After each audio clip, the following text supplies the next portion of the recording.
Good morning and welcome to the Emergency Services Academy of Fire and Rescue New South Wales. As part of Open Week this week, every day at 10 a.m. we will be showcasing a different capability of Fire and Rescue New South Wales, just to show you that Fire and Rescue New South Wales is prepared for anything at any time. Today's capability we're going to highlight is our road crash rescue. Today I'm joined by Senior Firefighter Matthew Allen and Senior Firefighter Marty Arango from our Technical Rescue Training team. I'm going to hand over to them now and they will go through their rescue capability. Thank you. Thanks, Scott. Hi, I'm Senior Firefighter Matthew Allen. This is Senior Firefighter Marty Arango. We're going to have a quick look at some equipment that we use when we're conducting road crash rescues. We're also going to have a look at a little video of a drill we did last week, showing you how we use that equipment, and we'll get you to throw through some questions on Facebook in the comments below, and we'll try and answer as many as we can at the end of the video. First of all, we'll have a look at a bit of this equipment. So Marty's going to show us first of all our set of shears. These shears are basically a giant set of scissors that we can use to cut up parts of the car. They'll cut through metal. They've got over 100 tonnes worth of closing pressure between the blades. As you can see, when we open them up, the metal goes in there and we place our cut either around a pillar or seal part of the car. Next to that, we have a set of spreaders. These spreaders serve two functions. We can either put the tips in a small gap and open up a part of the car. We can also open up the tool and crush parts of the car if we need to inside there. They'll crush up to 20 tonne. And we have a battery version which Marty's going to quickly show us. This tool's called a Combi Tool. It can cut, spread and crush.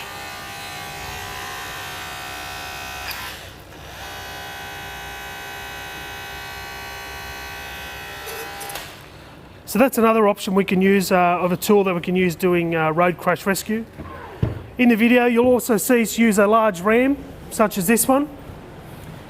We've got a battery version a little bit smaller. We can use that to push parts of the car apart and make more room for ourselves or the casualty.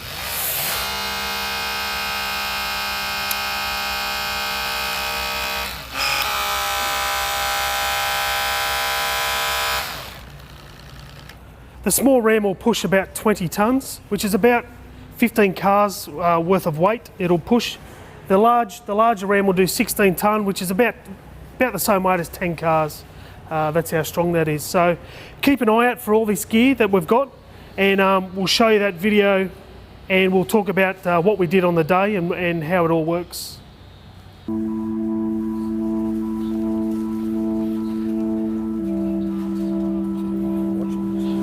Alright, so we've the station's turned out of the engine bay and making their way to scene. As you can see, we've got our flashing lights going.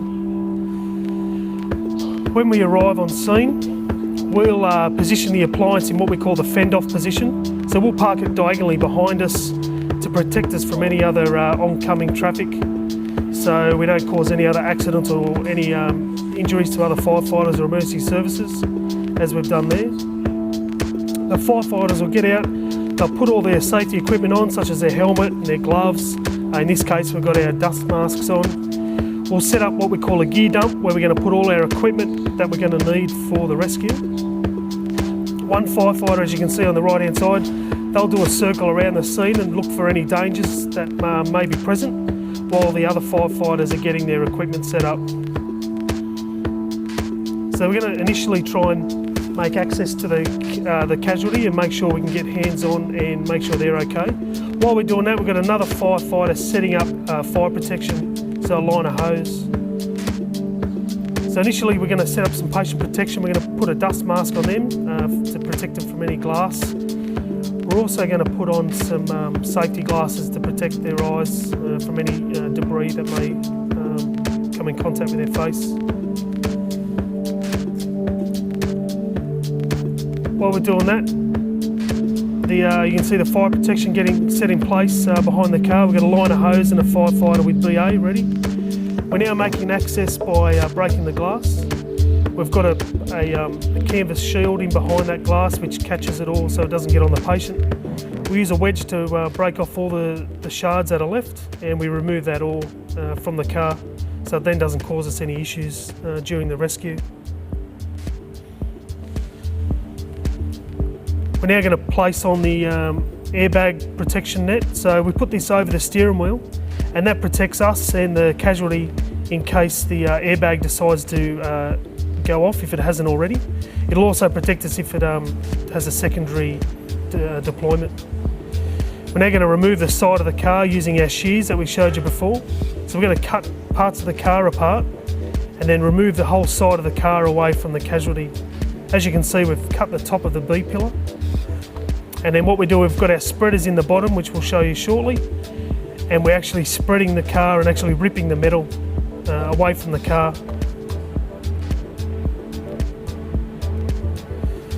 We've got a firefighter there with some patient protection as well. A plastic shield that prevents any damage or any parts of the car coming in contact with the patient. As you can see, there's our spreaders pushing off the bottom sill of the car onto what we call the B pillar and actually tearing the metal rather than cutting it in this instance. And that'll just peel away slowly as we spread further and further with our spreaders. As you can see, the metal's tearing apart, and there we go. That's called what we call a side rip. That'll take the front door, the back door, and that B pillar in one piece. What we're going to move to now is doing our forward roof flap. So we're making some cuts in our C pillar. This basically detaches the roof from the rest of the car at the rear. We'll cut the C pillar on both sides, and we'll do some weakening cuts at the front of the roof, and we're actually just going to fold the roof over. So just make our final cuts here with our patient protection in place.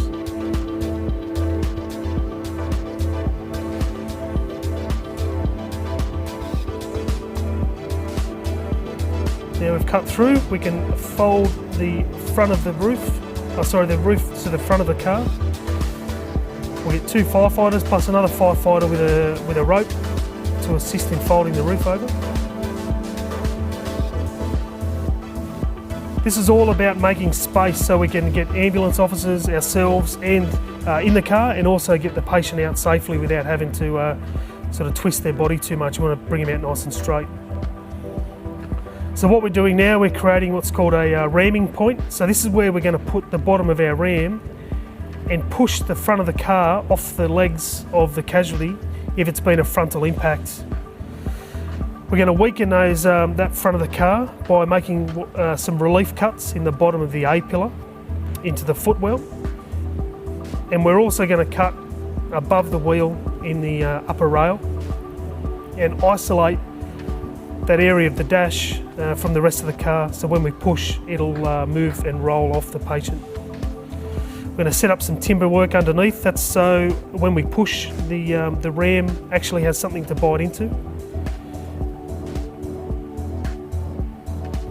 Now we're going to put our ram in place. Now that ram, remember we said pushes 16 tonnes. So there's our weakening cut. Once this cut's made, we can then start our push with our ram.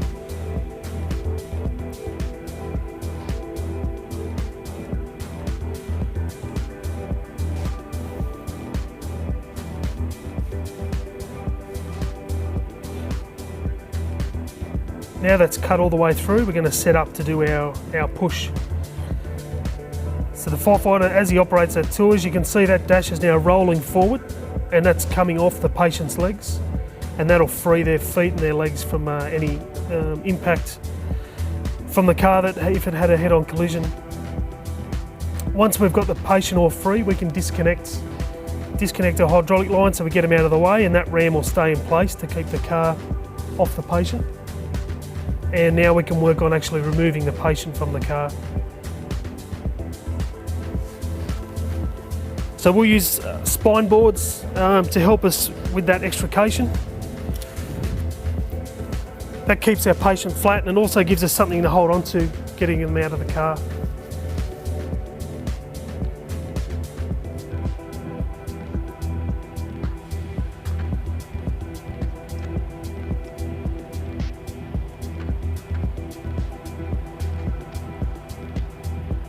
As you can see, it takes a lot of hands to get someone out.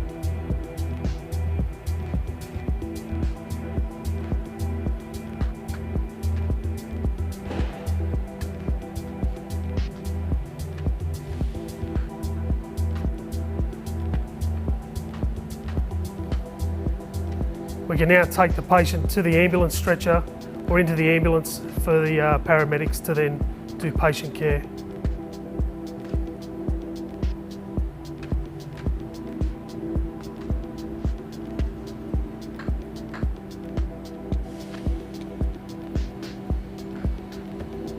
Thanks, Matt, for that really good description of what happened at a motor vehicle accident.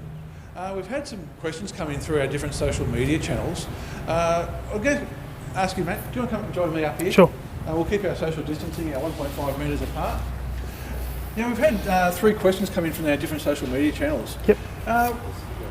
One of the questions was, how much can these hydraulic tools actually lift? Yeah, it's a really good question. As we said before, they're quite powerful. They operate at a very high pressure, 72,000 kPa, which is a lot. Like I said, our ram will push at about 16 tonne at a maximum. The small ram we can push at a maximum of 20 tonnes. Again, that's about 15 cars worth of weight. Our Combi Tool, so our battery powered Combi Tool, it's about 20 tonnes as well. And our shears, its closing pressure is over 100 tonne, around 119 tonnes of cutting pressure. That's a fair bit of pressure you've got there in those tools. Another question was, your video went for 7 to 8 minutes long. Yep. Realistically, how long does it take to get somebody out of a car? Yeah, so that's a really good question. It's going to vary, obviously, job to job, depending on the patient's injuries or the type of entrapments they have. And we're going to be working alongside other emergency services such as the ambulance and police. So it's a team effort on the day. It can be as little as 15 to 20 minutes up to a few hours depending on how badly trapped or injured the patient is. Excellent. And one last question has just come in. In the video, we saw you put glasses on the dummy. Why do we put the glasses, not the safety equipment, on the dummy? Yep. So we do that to keep them safe. Obviously, they've had a bit of a bad day already, so we don't want to make it any worse. So we'll put on the dust mask and some safety glasses, and quite often we'll put sheets and guards and things in place, so if there is some debris that's moving around or glass, that protects the patient from that. Excellent. All right, that just about wraps up our day here today at the New South Wales Fire and Rescue Emergency Services Academy. This week, as I mentioned before, at 10 a.m. every day, we'll be showcasing a new capability from Fire and Rescue at New South Wales. Tomorrow, we're going to showcase our urban search and rescue capability, our USAR capability. You'll see a whole new world of fire and rescue in that. So please join me tomorrow at 10 a.m. I want to thank Matthew and Marty in the background for their help today. I'm Scott Dodson, and thank you.